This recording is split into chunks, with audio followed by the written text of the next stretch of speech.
Hey everybody. This week's episode of Everesting for Adriana is a bit of a rough one.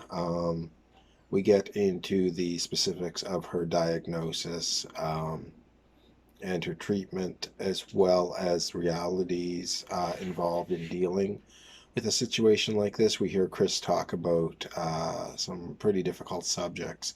So, just a warning for you, but I think there's also some real strength and courage and just shows the character of Chris and Adriana. So, with that, give it a listen, and I'm sure you'll be moved with what you hear. So you are doing all this as a fundraiser for Moffitt Cancer Center in Tampa, Florida. Why cancer, or why Moffitt Cancer Center? Um, well, Adriana, my friend, your wife, was diagnosed with four-stage lung cancer. I don't know the official diagnosis of the tumor type. I don't know if you want to share that or not.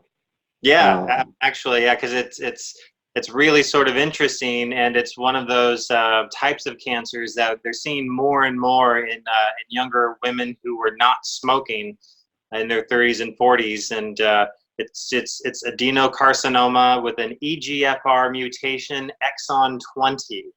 Adenocarcinoma is a type of cancer. It's kind of generic. You'll see that in a lot of things. But then the EGFR mutation is found in about 3% of people that have adenocarcinoma in the lungs. And then those with the exon 20 is even less. And so that's the particular type of lung cancer that she has. And what they said is one day it's not there, and the next day it's there. And that's just how it is with that particular type. So it's definitely something that if caught early is very treatable, but it's almost never caught early because you'd have to have an MRI or a CT scan or something, and people just don't have those for no reason. So um, the only reason it was caught for Adriana is she spent about a year of coughing, and like any doctor, they just told her it was allergies for about a year. And after a year, we pushed and said we really don't think it's allergies. We think it's something else. We need a scan, and they listened to her lungs and they heard a crackling sound. They said it sounded like Velcro, and at that point, they pretty much knew and they ordered the scan, and within a few weeks, it was July, I want to say July 6th of 2017 is when we're sitting in the office, and they say, yep, it's cancer. So, mm, wow. yep. I remember, I clearly remember getting the invitation to join the Supergirl group Yeah. you started, Yeah. and sitting at work getting that and just like being floored, like having to pull myself, into my cubicle and just kind of withdraw from everybody for a while because it was like, I couldn't process it.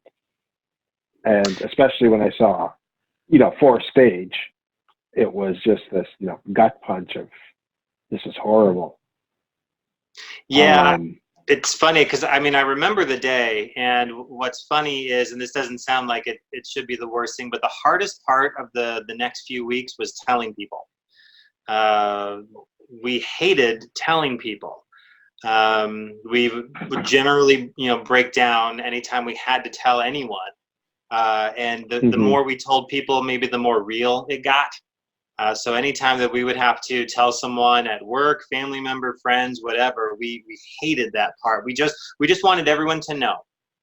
Like the second that the doctor said it, we're like, you know what? If everyone could just know, then that would be great. We don't want to tell someone and then tell someone else and tell someone else. And that was oddly a really hard part of those first few weeks is telling people.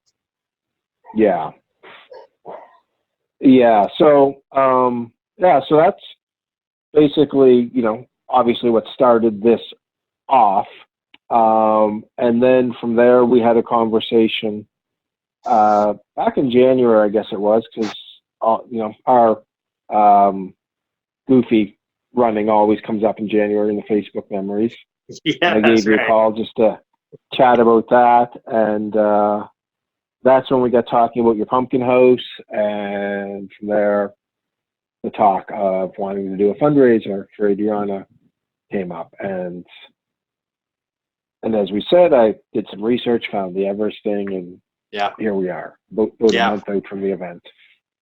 Well, and you know, I should probably explain why Moffitt specifically, because we didn't start at Moffitt. We started at a different hospital, which was a great hospital, and that's where uh, very early on, what they believed was going to happen is she was going to go through about 8 rounds. Actually, originally it was 4 rounds of chemotherapy and then surgery to take out the cancer, which was about the size of an orange, is what they said.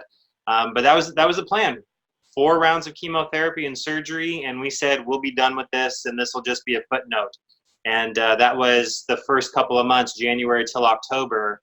And then when October came around, they did another scan and said, okay, we're going to have to add some more chemo until January. And so they did that, and they actually saw a little bit of progress. One of the few times we've actually seen progress with the tumor actually going down. And then January, I believe it was either 15th or 16th. These days tend to stand out, is when we were with her oncologist, and it's when they got the results of the mutation, the EGFR mutation, and that's when they knew that traditional chemotherapies, carboplatin, Alimta, the traditional types of chemotherapy, they said that those will not work. And that was a tough day, because they basically said there isn't anything else that we can do. I mean, we could keep trying, but we know that this won't be effective on her particular type of lung cancer. So there's no other treatment that we have that is going to be beneficial, which was very hard to hear, because the last thing we ever want to hear is there's nothing we can do. We think there might be a day someday where we hear that news, and we honestly didn't think it was going to be 6 months into a fight where we thought a couple of rounds of chemo and surgery and we're done with this. And now we've moved from that to there's nothing we can do. Except, fortunately, they didn't say there's nothing we can do. They said there's no FDA approved treatments that will help.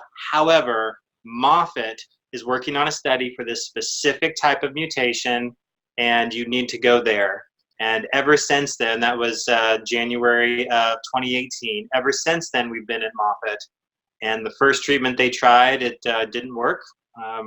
By October of that year, they said that treatment didn't really work very well, and put her on a new treatment, and she's been on that same treatment. I actually have the treatment that she's on here. So you can believe it. We went from infusions stuck into her arms, and then a port that's inserted into her chest, to this daily pill. And this has kept the cancer at more or less the same size since last December. And now she goes back every 4 weeks and just takes a daily pill. So it's kind of amazing what they're working on with cancer research, and that's why we're at Moffitt. And of course, that's who we're doing this fundraiser for. That's right, because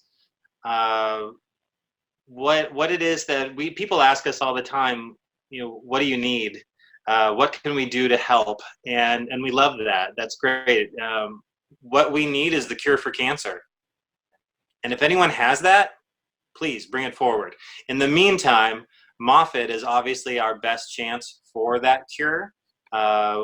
Hopefully within our lifetimes, and if not, then for future generations. But either way, they're the best chance for the cure. The cure is what we need more than anything else. And so helping Moffitt fulfill their mission is really the best thing that anyone can do for Adriana and myself right now.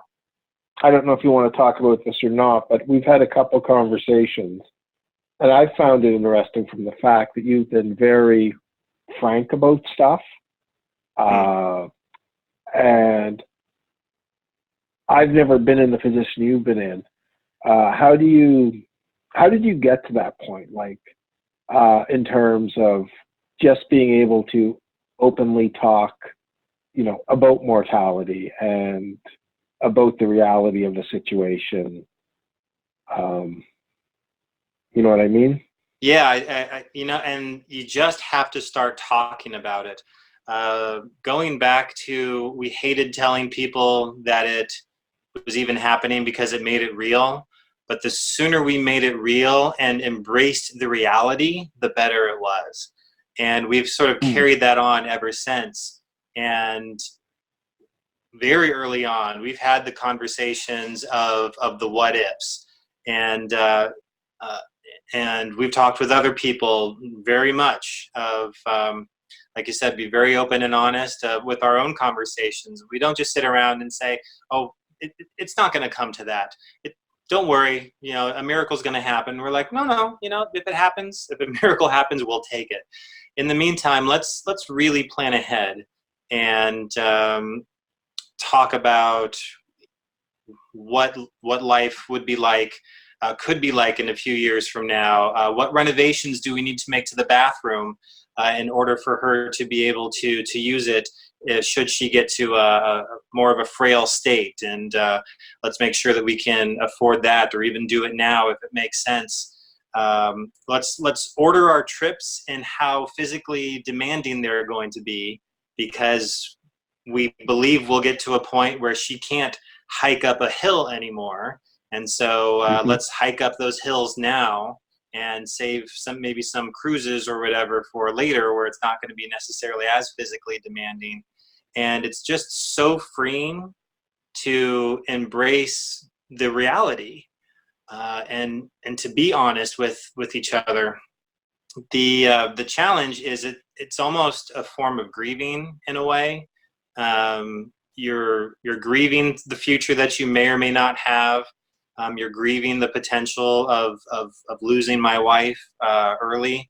It is entirely possible, and I mean, likely, based on all statistics. And so ignoring that instead of embracing it prepares me for the eventuality, prepares her for the eventuality. Uh, I think probably one of the best conversations we have is, what do I do after?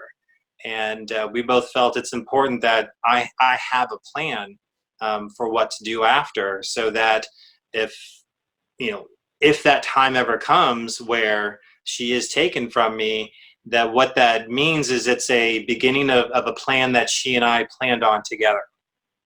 Is That's the going to hard, be a hard conversation.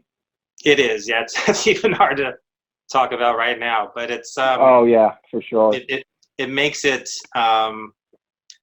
not the end, and not what do I do now, and not wallow in self-pity, which all things are probably going to happen anyway. There's probably, how I respond to the time is however I'm going to respond to it. I can't plan for that, but to say that she and I planned on what I was going to do after, everything from what we do with the life insurance, what we do with her, what do I do for my own development, things like that. And so I know that if that were to happen, that I'm more not selfishly focusing on myself, but more fulfilling the life that she wants for me as well. And Hmm. the more you have those conversations, the more prepared you feel in case it does happen. And if it doesn't, then then great, that's fantastic.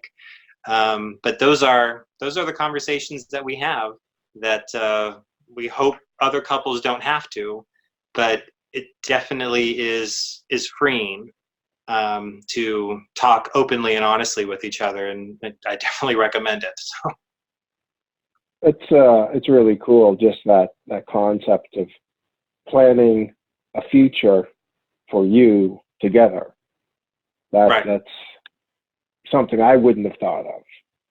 But yeah, that's amazing.